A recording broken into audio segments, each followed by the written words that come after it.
हरियाणा में विधानसभा चुनाव का ऐलान होने के साथ ही राजनीतिक हलचल तेज हो चुकी है। वैसे चुनाव की तैयारियों में राजनीतिक दल पहले से ही जुटे हुए थे, क्योंकि सभी को एहसास था कि अगस्त में राज्य में चुनावों का ऐलान हो सकता है। इसलिए मतदाताओं को अपनी ओर आकर्षित करने की हर संभव कोशिश चल रही है। 2019 में हरियाणा विधानसभा चुनाव में बीजेपी को सबसे ज्यादा सीटें मिली थी, लेकिन 5 साल में हरियाणा की राजनीति के मुद्दे बदल चुके हैं। ऐसे में बीजेपी के लिए मुश्किलें बेहद ज्यादा बढ़ती दिखाई दे रही हैं, क्योंकि इस बार बीजेपी के खिलाफ माहौल बनता दिखाई दे रहा है और इसके कई कारण भी बताए जा रहे हैं। लेकिन इस समय सबसे ज्यादा मुश्किल में अगर कोई पार्टी दिखाई दे रही है तो वो है दुष्यंत चौटाला की जननायक जनता पार्टी। 2019 में किंग मेकर की भूमिका में सामने आई जेजेपी में भगदड़ मच गई है। एक के बाद एक विधायक पार्टी का साथ छोड़ते दिखाई दे रही हैं। ऐसे में पार्टी के सामने सबसे बड़ी चुनौती यही है कि 90 विधानसभा सीटों में एकजुट होकर बीजेपी और कांग्रेस का मुकाबला कैसे किया जाए। आज इसी पर हम अपनी स्पेशल रिपोर्ट में करेंगे चर्चा। नमस्कार, मैं आंचल। जेजेपी में भगदड़ मची है, इस्तीफे का दौर चल रहा है। 5 साल की नाराजगी अब सामने आ रही है। 5 साल पहले जेजेपी ने पहला चुनाव लड़ा था और ये चुनाव बीजेपी के खिलाफ था। जनता ने दुष्यंत चौटाला की पार्टी को 10 सीटें सौंपी थी। उम्मीद थी कि बीजेपी को रोकने में दुष्यंत चौटाला बड़ा योगदान देंगे, लेकिन चुनाव परिणाम सामने आते ही दुष्यंत चौटाला बीजेपी के साथ चले गए। दावा तो यहां तक किया गया कि जेजेपी के अधिकांश विधायक चाहते थे कि दुष्यंत बीजेपी की जगह कांग्रेस के साथ गठबंधन करे। अगर दुष्यंत चौटाला ने कांग्रेस का साथ दिया होता तो हरियाणा में सरकार बीजेपी की जगह कांग्रेस और जेजेपी गठबंधन की बनती। दुष्यंत चौटाला का फैसला अब उन पर भारी पड़ गया है। 4.5 साल तक दुष्यंत सरकार में रहे, इसलिए जो नेता बीजेपी से गठबंधन को लेकर नाराज थे वो शांत रहे, क्योंकि सत्ता के खिलाफ जाने की हिम्मत अधिकांश लोग नहीं जुटा पा रहे थे। लेकिन इस साल मार्च में जेजेपी और बीजेपी का गठबंधन टूटने के साथ ही जेजेपी में बगावत शुरू हो गई।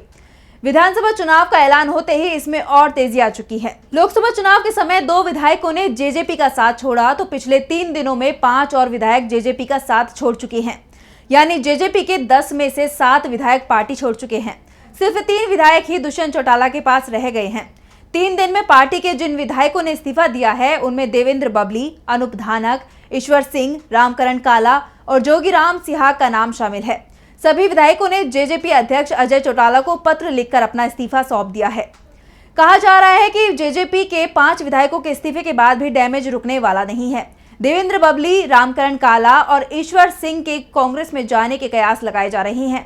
रामकरण काला और ईश्वर सिंह के बेटे पहले ही कांग्रेस में शामिल हो चुके हैं। देवेंद्र बबली लोकसभा चुनाव में कुमारी सैलजा के लिए प्रचार कर चुके हैं। बबली कुमार सैलजा के साथ प्रेस कॉन्फ्रेंस में भी नजर आए थे। जेजेपी नेतृत्व ने अपने विधायकों की बगावत को रोकने की कोशिश की थी, लेकिन असफल रहा था। बता दें कि जोगीराम सिहाग और रामनिवास सुरजाखेड़ा इन दोनों विधायकों ने सत्तारूढ़ बीजेपी को अपना समर्थन देने की घोषणा की और लोकसभा चुनाव में पार्टी के उम्मीदवारों के लिए प्रचार भी किया था। वहीं बीजेपी उम्मीदवार को समर्थन देने का फैसला जेजेपी को पसंद नहीं आया।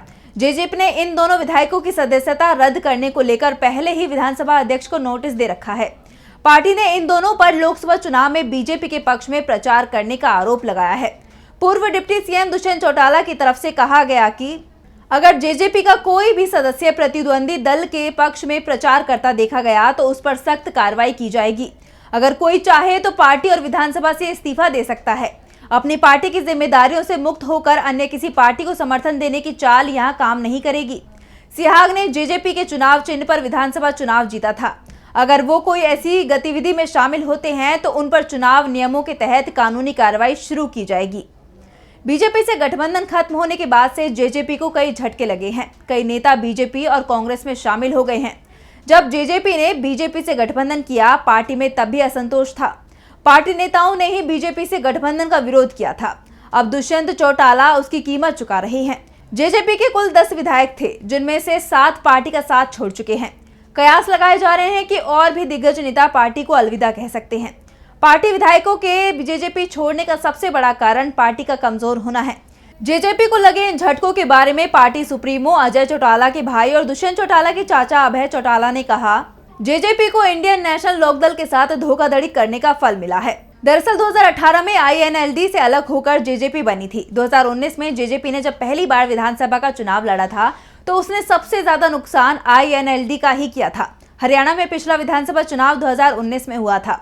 2019 के विधानसभा चुनाव की बात करें तो हरियाणा में कुल सीटें 90 हैं, जिसमें से बीजेपी को 40, कांग्रेस को 31, जेजेपी को 10, निर्दलीय अन्य को 9 सीटें मिली, जबकि बहुमत का आंकड़ा 46 था। जिसके बाद बीजेपी और जेजेपी ने साथ आकर गठबंधन की सरकार बनाई। मनोहर लाल खट्टर लगातार दूसरी बार मुख्यमंत्री बनाए गए थे।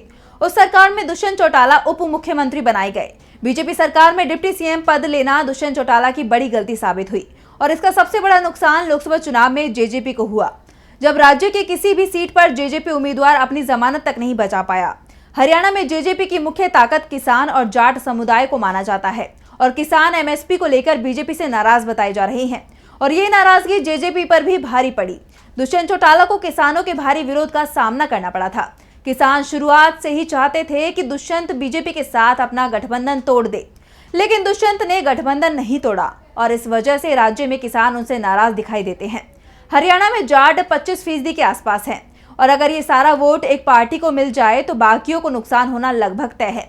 यहाँ की 90 विधानसभा सीटों में से 36 पर जाटों की मजबूत स्थिति है। रिपोर्ट के मुताबिक 2019 के विधानसभा चुनाव में जेजेपी को 12.7%, कांग्रेस को 38.7%, बीजेपी को 33.7% जाट वोट मिले थे। हालांकि हरियाणा के जाट अब बीजेपी से नाराज बताए जा रहे हैं और जेजेपी उसका साथ देकर अपने कोर वोटर को नाराज नहीं करना चाहती थी, जिसकी वजह से जेजेपी ने गठबंधन तोड़ दिया। गठबंधन टूटने के बाद दुष्यंत चौटाला ने कहा कि जो हुआ अच्छा हुआ, जो हो रहा है अच्छा हो रहा है और जो होगा वो भी अच्छा होगा। पहलवानों के प्रदर्शन के कारण हरियाणा की जनता बीजेपी से नाराज है। इसका खामियाजा पार्टी को विधानसभा चुनाव में भुगतना पड़ सकता है। ऐसे में जेजेपी एक बार फिर हरियाणा की राजनीति में किंग मेकर बन पाएगी, ये एक बड़ा सवाल है।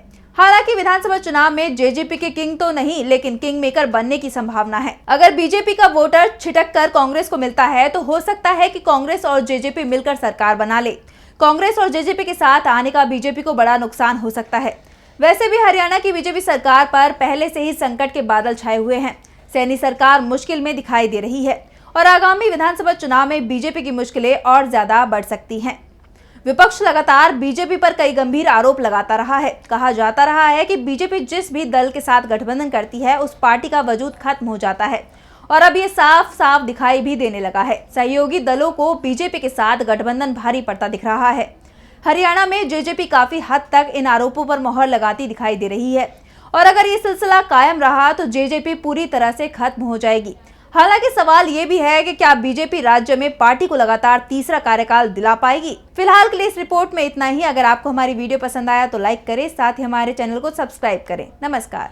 हमारे चैनल से जुड़े रहने के लिए YouTube पर टाइप करें DB लाइव, सब्सक्राइब बटन को क्लिक करें और बेल आइकन को दबाना न भूलें ताकि खबरें आप तक पहुंचती रहें।